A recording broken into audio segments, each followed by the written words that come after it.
Hi you guys, welcome to my channel. If you're new here, my name is Grace, and here on my channel I make a lot of twin motherhood, mamahood, pregnancy, but also mixed in some family travel and outdoorsy kind of adventure stuff. So if that sounds good to you, I would really appreciate it if you would consider subscribing. I'm gonna jump into this pretty quickly because this might be a little bit of a longer video, but I am so excited for today's video. Since day one of becoming a mom, I have been making a list on my phone to talk about. So this is going to be kind of a, like, my girls are only 7 months old, so I'm not like a seasoned mom, but like a semi-new mom to either maybe you are pregnant, maybe you are just wanting to become a mama and you're trying to, gather all the information you can, or maybe you're brand new and you're feeling really overwhelmed.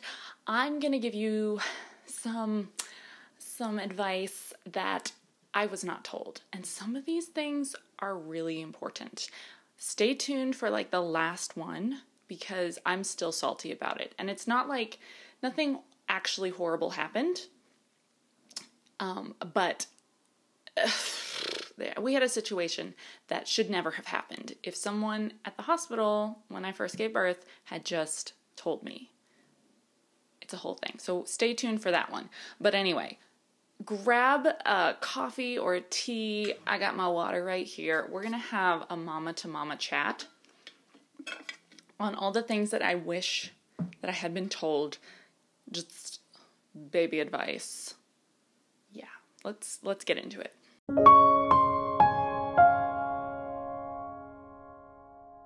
Okay, so jumping right in, let's talk preemie clothing.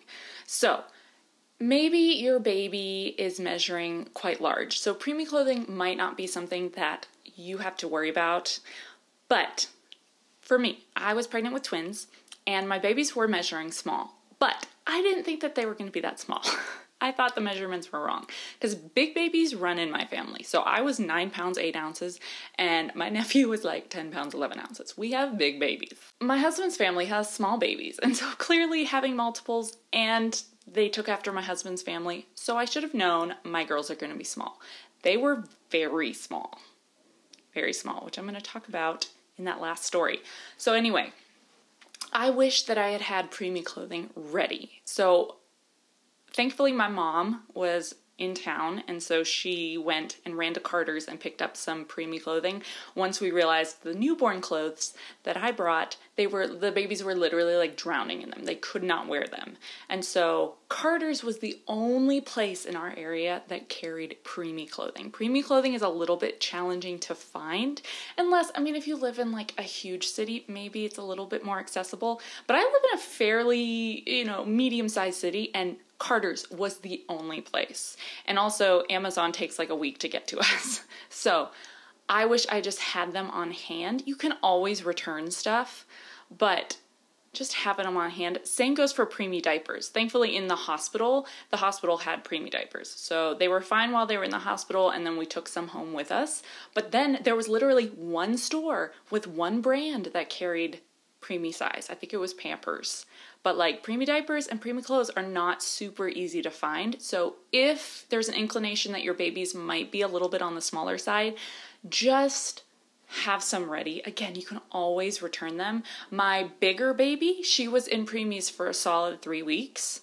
And then my smaller baby, she was in it for a solid like 5 weeks. And so we definitely needed preemie sizes. They couldn't have just like survived a couple days in newborn. No, we needed some. And so if you're thinking your baby might be a little bit small, just have a couple onesies available and some preemie diapers. You can always return them.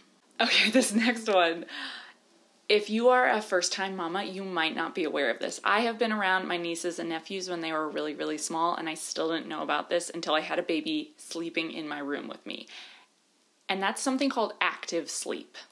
So, when you are a first-time mama, you are probably going to have so much anxiety when it's time to put your baby down to sleep because you are so scared of things like SIDS, which is something totally you would be scared of. And you do have to follow safe sleep guidelines, make sure that, there's nothing in the bassinet with them that could cause them to, you know, get wrapped up or, you know, suffocate or anything like that. So you do have to follow those. But even if you are following perfectly safe sleep, it's still anxiety ridden to put your baby down and then try to sleep yourself.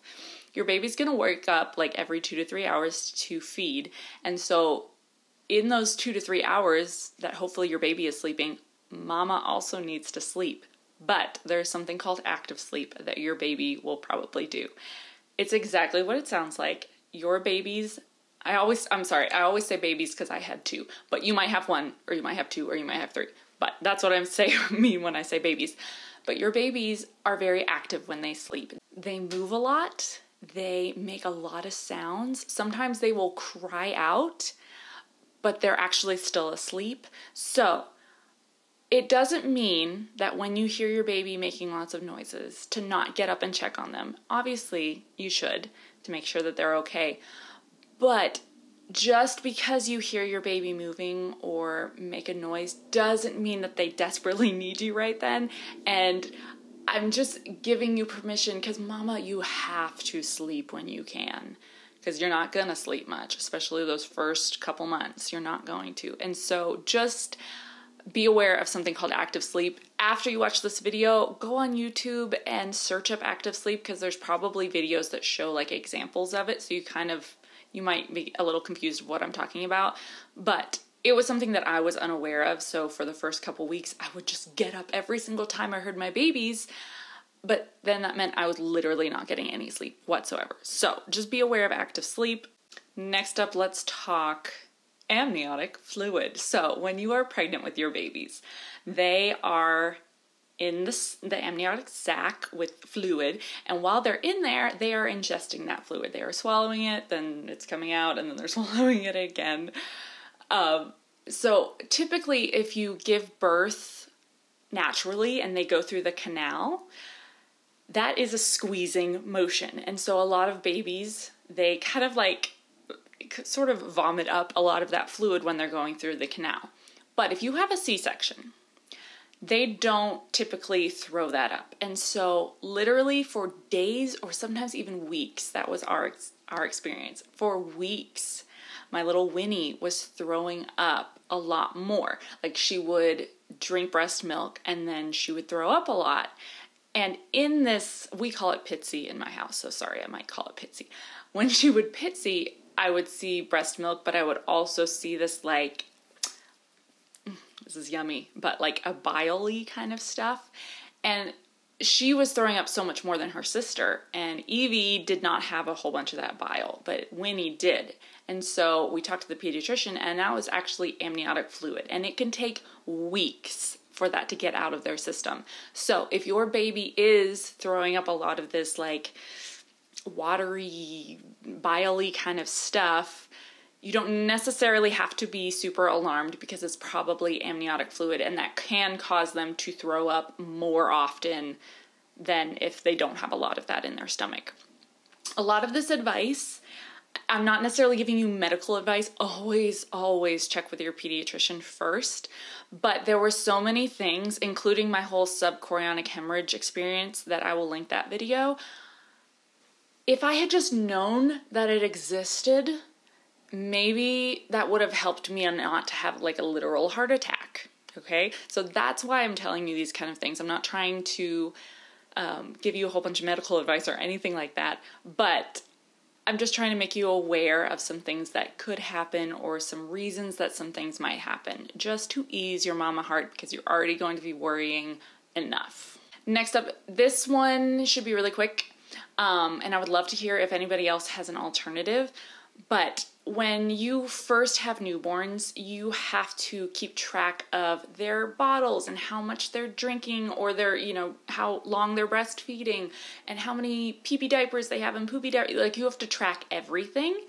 And so you can just like handwrite everything, but obviously nowadays there are apps. So I use the Huckleberry app. It's a free app. Super intuitive, asks you lots of questions. There isn't a great app at this time for multiples. So what I did with Huckleberry, I just made 2 profiles, one for each baby, and that's where I would track them. Now they're 7 months old. I don't really use it anymore. I really used it heavily for the first like 5 to 6 months, but now I don't really, now we're in such a routine that I don't really have to. But every time you go to the pediatrician, they're going to ask you how many pee diapers they have, how many poo diapers they have a day, how much they're eating, all that kind of stuff. So if you have mom brain, which you will, it helps you to just be like, hold on one second. Okay. They had 7 pee diapers on average, you know? So Huckleberry app, look that up. If you have an alternative that you like better, feel free to comment down below, but I was really happy with that app. Next up, this is something that a lactation consultant taught me and I really appreciate. From the very beginning, I was breastfeeding traditionally on the boob, but I was also pumping. So when you first start breastfeeding / pumping, it's very hard on your boobs and your nips, okay? It can cause cracking, bleeding, pain. So they create, I guess I'm allowed to, can I say nipple on YouTube? I think so. I'm just gonna call it nip cream. That's supposed to help soothe that. And so what you should do if you're a pumper, take some of that cream and put it on the actual phalange before you use it.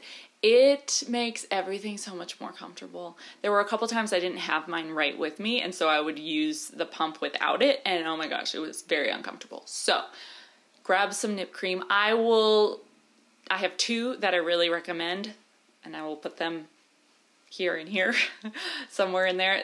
I liked both of these. They're both organic, they're both safe, they're both, babies can get it in their mouth and it's totally fine. Yeah, so I will link those down below as well. I like both of those a lot. So I would say stay away from the lanolin cream. Every single lactation consultant, which I talked to a bunch of them, every single one of them said, use any cream you want, but stay away from lanolin. Apparently there's ingredients in that are not safe for babies. So you're gonna probably get a whole bunch of free samples of lanolin cream, but just don't use them. Okay, this next one. Buy on demand, don't pre-buy for most things, okay? And I'm talking your baby registry, buying while you're still pregnant. Wait until you need something. Oh my gosh, since this was my first babies and also it being twins, I thought I needed so much stuff. And so I had a huge registry, stuff I didn't get on the registry, I bought myself. Oh my gosh, you guys, there was so much that I didn't need. And you're going to get so much advice from people like, oh, this is a Holy Grail product. I have a video myself of my own Holy Grail products. You don't have to buy everybody's Holy Grail product.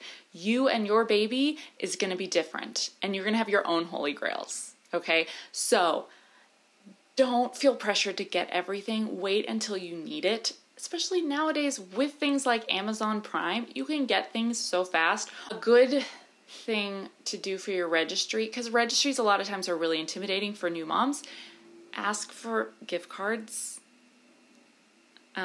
Do be careful with gift cards though, because lots of gift cards get stolen by scammers. So make sure as soon as you receive a gift card, put it into your app to make sure there's actually money on it.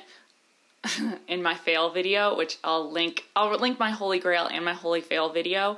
In my Holy Fail video, I talk about my experience with that. So be careful with that. But if you get gift cards, then you can literally just buy things on demand. Hi you guys, Editing Grace here. So as I'm sitting down to edit this video, I'm realizing that this video is super long. And so I'm gonna cut it into 2 parts. So this is where part 1 is going to end. I will link down below part 2 as soon as it is live, so you can go and check that out. So I have some more stories and tips and advice and things like that coming for you.